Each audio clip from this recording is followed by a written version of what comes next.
Hello everyone and welcome to Sunburned. Albino ranks all the black bosses in Ninja Gaiden 2. Hello everyone and welcome to Sunburned. Albino ranks every boss in Ninja Gaiden 2 black from easiest to hardest. I've never played a Ninja Gaiden game before, so when this got announced the day of for Game Pass, I thought I'd dip my toe into some ninja slice in action. The game's difficulty is a bit unbalanced in my opinion. On hard mode, the mobs are decently challenging, but the bosses are wet fucking noodles. I would have liked the custom setting where you could set the missions to hard, but the bosses to very hard, because the mobs in very hard are simply not okay by any conceivable metric of fairness, and I don't recommend you subject yourself to that. Regardless, we've got 30 bosses to rank on hard mode, repeats and all, so starting from easiest and working our way to hardest. Number easiest, Gogmagog. The easiest boss in Ninja Gaiden 2 Black is Gogmagog, or like 5 other bosses you could reasonably put here that all barely attack and go down like they're begging for it. We all know big bosses are the easiest bosses in games, and Ninja Gaiden does not buck that trend. Gogmagog is a giant pile of bones that acts like it never wanted to be reanimated. Dodge the occasional slam and just wail on him enough to knock him on his tailbone so your mashing is even more effective. Number 29, Fire Armadillo. Same deal minus the need for knocking down. You're out here doing full damage to this random ass enemy's head at all times. You just escaped from a flying exploding aircraft, so the obvious next step is to fight a giant fire-breathing stone armadillo. Ninja Gaiden makes more sense if you imagine Ryu as a Yu-Gi-Oh card getting thrown out to fight random people's decks. We're battling water dragons, bone giants, and spider fiends, and they're all getting sent to the graveyard. Number 28, Death Megalo Flyer. Yeah, I don't know what the fuck this is. This must be the short bus that all the slow demons ride. Also, the footage for the first 5 or 6 bosses chronologically was taken from my first stream of this game, so that's why I'm up in there. You wouldn't think I'd need to explain that, but people in the past have been like, who's that guy in the corner? And to those people I say, hey look, I found a bus you can ride. I don't know if you're supposed to do it like this, but I just shot the boss with arrows the whole time, and it was fine. Halfway through, he starts getting antsy and firing off electrical whatevers, but a couple dodges keeps you right as rain. I only wish we had the cannon for this one. Number 27, the Archfiend. Careful what I wish for, because it'll be like 100 cannon shots before this thing goes down. The longest boss in the game, bar none, the Archfiend suspends itself precariously as it semi-reacts to you firing rockets at it for 20 minutes. Every time you hit it, it responds by vomiting up some ooze like a teenage girl who accidentally ate a full dinner. On hard mode, at least, you can just pretend that isn't happening because it doesn't do enough damage to matter. Just keep spamming shots on the head and also the pelvis when it's glowing. And then when it decides it's had enough, follow it up as it climbs the volcano and repeat the same process. There's even chests in between sections that have blue dots in them to keep you topped up on life points, so this is long but still easy. Number 26, Godamus. This fight feels like a classic Souls game boss to me. You've got a giant enemy you want to be under at all times, slicing up the ankles while dodging occasional slams. I felt very at home under this boss, dodging him every time he tried to pound me because I'm just that much of a tease. Big boss, easy boss. Number 25, Godamuff. Literally the same boss, but with the addition of ads. Halfway through, he spawns some big mechs in there, and when they get close is a good time to use a spell to blast them all. I'm a Windblade guy. I maxed that out and barely used anything else because the AoE was so strong for clearing mobs. Maybe other spells are better for single target boss damage, but this is a great tool both offensively and defensively. Spells in general should also be used for their free invincibility if you see a big attack coming that you're iffy about avoiding. Number 24, Wolf 2. As with all the greater fiends, you fight this guy twice, but the second time is easier in my opinion, because not only are your weapons probably better, but you already kinda know his rhythm. Before any of that though, you have to deal with his army of centaurs, and Windblade makes that very easy. Otherwise, they seem to almost always have a hitbox in front of them as they run around, so shooting them with the cannon can open them up well enough. Once Wolf is actually out on the field, he's one of the only bosses in the game that actually allows himself to be bullied by spam. Most bosses will get hit once and immediately counterattack or activate some bullshit. Wolf will try to guard your combo and then give up halfway through, like, oh man, you're doing more than 4 hits, so I can only guard 4 hits, man, I'm screwed. His telegraphs are also easy to dodge around, and he just spends a lot more time being open than most other bosses, so it ends real quick. Number 23, Wolf 1. Being that the learning curve is still present in this fight, Wolf 1 is a little trickier, but he still gives you a lot of openings since anytime there's a slam you can just dodge it and immediately counterattack. I would say that of the 30 bosses in this game, 20 of them are basically the same difficulty with minor variants, which is where we're at right now. Number 22, Shadow Ninja Rasetsu. The first boss of Ninja Gaiden 2 Black, Shadow Ninja Rasetsu talks a big game, but he mostly just runs at you very obviously and lets you side dodge him for a counter. You're at your weakest here, both skill-wise and equipment-wise, so that's what puts him higher than some others, but it was a nice surprise to get him down to 20% health and watch him just sit there and wait to be finished off. Number 21, the Archfiend 2. Going from the first boss to the final boss, this version of the Archfiend is thankfully way more direct. I like how he has wings, but he still just pulls up to the side of the arena and hangs out. It's very convenient. He will fly around at times, though. This is one of those bosses that make me desperately wish there was a dedicated sprint button. I'm doing my best to dodge a flurry of fireballs by dashing repeatedly like Frogger trying to cross a river of sea turtles. It's ineffective, and it looks dumb as hell for a ninja to have such limited mobility.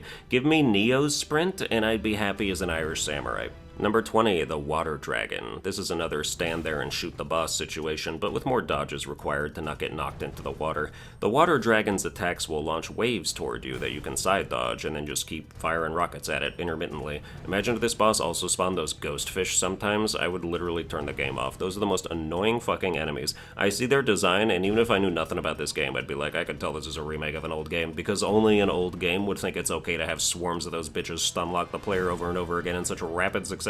Wolves with swords are also pissing me off, but I think ghost fish take the cake. Number 19, the Dark Dragon.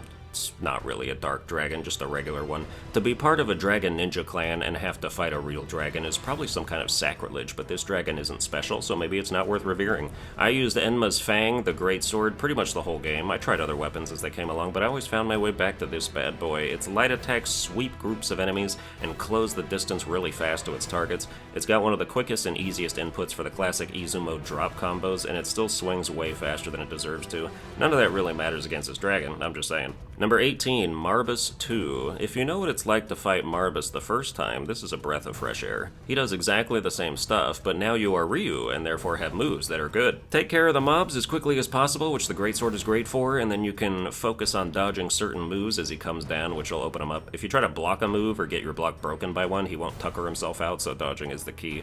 When you do get an opening, don't try to land too many hits, or when he gets up, he'll just armor through your shit and grab you for free and do a lot of damage and be a bitch. Either end your combo preemptively or make sure you can dodge the grab at the right time. Otherwise, he loves to shoot anywhere from 3 to 9 fireballs while he's up there, and you'll wish you could run faster than a light jog to avoid him. Number 17, Fiend Witch. This game gives you 3 other playable characters who each get their own chapter, and while they are not created equally, this Kunoichi is by far the best. The Fiend Witch tries to keep you at bay with her long arms and hideous looks, but when you get in there, she gets absolutely shredded by your light combos. This is the definition of a melting HP bar. Number 16, Black Spider Tengu Red. This Tengu and his ilk show up in many different combat scenarios, but he's very fragile, and your attacks demolish him when he isn't guarding half of them. Unfortunately, like this YouTube video, there are ads, and it's annoying. A well-placed wind blade can tear through a crowd, leaving you to block and dodge the Tengu's basic combos and counterattack when appropriate. Number 15, Zidonius 1. The self-described ruler of flame, Zidonius commands a decent amount of it for this fight, from fireballs to fire geysers to fire lasers. His melee combos are slow but meaty. A couple hits will break your guard, and then you'll instinctively want to dodge the 3rd hit, but then the 4th hit comes right after. He has also got this quick kick that uppercuts you, and it's hard to stay on your feet around this dude. You'll prefer him to use his fire attacks, because they're more punishable.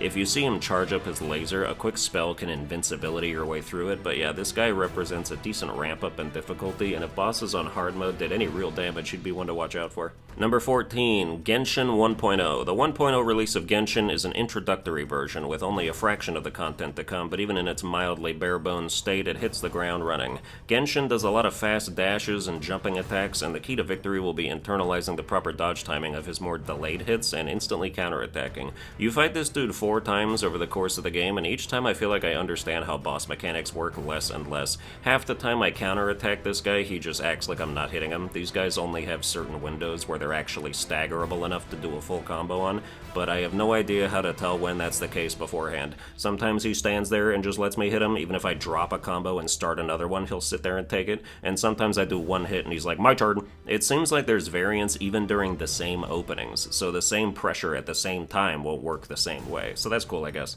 Number 13, Genshin 2.0. You'd expect version 2.0 to come with a big new release of content to keep things fresh and celebrate the milestone, but this is basically exactly the same fight, except the arena isn't on fire, and now I have a greatsword that does massive damage. That means 2.0 is technically easier than 1.0, but the joke doesn't work if I order them that way, and even though it's not that good, I'm sticking with it.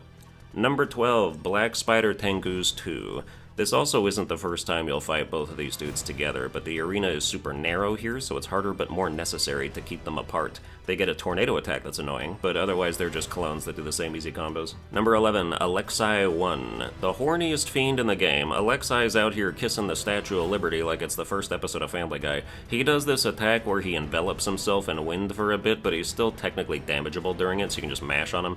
Other times you can mash on him are the rest of the battle. Ruler of Lightning, more like the Ruler of Loitering. This dude just stands there thinking about the Statue of Liberty and forgets he's in the process of being killed. Number 10, Alexei 2. At least he shifted his gooning to a real live woman. After locking the CIA agent in a cage and dressing her in a sexier outfit, we must come to Irene's rescue. I honestly don't remember if they ever said her name in the whole game. I had to look it up. Too bad she lost her trusty RPG. Same boss, same fight. Kill me once, shame on me. Kill me twice, I'm finally dead. Number 9, Gyuki. This is the second boss of the game, I believe, and with that in mind, it's pretty hard. It seems like he never stops attacking. I was on stream getting hit by my 5th combo like, when is it my turn? I clutched up at the end and beat him without dying, but only because his attacks started to just straight up miss through no skill of my own, and I was able to start hitting him from the side. Number 8, Dagradai Infernal Priest. I like the word infernal. We should bring that back. If something's annoying or frustrating, like, god damn those infernal ghost fish. Dagradai seems like he should be hard on paper with all the mobs and his dangerous grab attack, but I found it easy to dodge his moves once I learned what they look like, and Windblade takes care of anyone near me, or at least opens them up to be obliterated afterwards. He actually lets himself be hit, unlike some of the other bosses coming up, so I appreciate that. Number 7, Black Spider Tengus 1. The first time you're introduced to the Tengus is while you're playing as Momiji, which I thought people in chat were just simping, but that's actually her name. And a deserved one at that. She is beautiful and dangerous, and her butt cheeks don't lie. She's not amazing combat-wise, pretty standard, I'd say. She's not out here melting HP bars, so as the first duel fight of the game, it can be tricky to navigate. Keep the dudes separate, of course, dodge the stomps and counterattack, dodge the final hit of the combos and counterattack, basic yet generally inconsistent stuff. Number 6, Elizabeth 1. Her along with Genshin are the bosses that just do not give a fuck about what you're doing. You thought you had an opening, you were lied to. You dodged an attack and pressed an attack button, here comes another attack right through your non-existent attack. The only time I could mildly consistently get some kind of punish off is if I dodged her tail combo and ended up close enough to immediately retaliate, and even then she still teleports halfway through it. I'm hitting you with a giant fanged greatsword, the least you could do is act like it. Number 5, Elizabeth 2. Another same boss, same thing situation, except now you get to use the curse sword you got from Genshin 4.0 as a dual sword with your Dragonite infused main sword, and the power of them combined is average. The greatsword would have gotten this done faster, but I didn't want to switch because of the symbolism. Number 4, Genshin 4.0. Skipping 3.0, 4.0 is actually next in the line of difficulty because he tones down some of the 3.0 stuff, probably due to fan reception to the previous version. It plays more like the traditional Genshin you've come to know, and that familiarity brings down the difficulty. Number 3 is Zidonius 2. Imagine Zidonius 1, but now there's annoying-ass mobs, and you're fighting on a small platform surrounded by lava that you can frequently get knocked into for strangely minimal damage. Still, Zidonius' shit is much harder to dodge when there's also lesser demons about that are addicted to the block button. I cannot Izumo drop these guys to get them out of the way if they won't stop blocking my aerial attacks. Once they're dealt with, it's business as usual, though. Number 2, Marbus 1. The first time you fight Marbus, you have to do it with a decidedly ineffectual character. She's slow, her special combos don't work on the boss, and her hammer swings are not only not that strong, but also laggy as hell, so she's getting counter-grabbed 80% of the time. Her version of the Izumo drop isn't even powerful enough to kill mobs by itself, so she struggles to room clear while dodging all of Marbus's BS. Getting openings on the boss generally equates to the damage you take for getting grabbed on recovery. You do damage to him, he does damage to you in kind, so it's a war of attrition, where healing items are a godsend. Of all the fights in the game, this one feels the worst to play.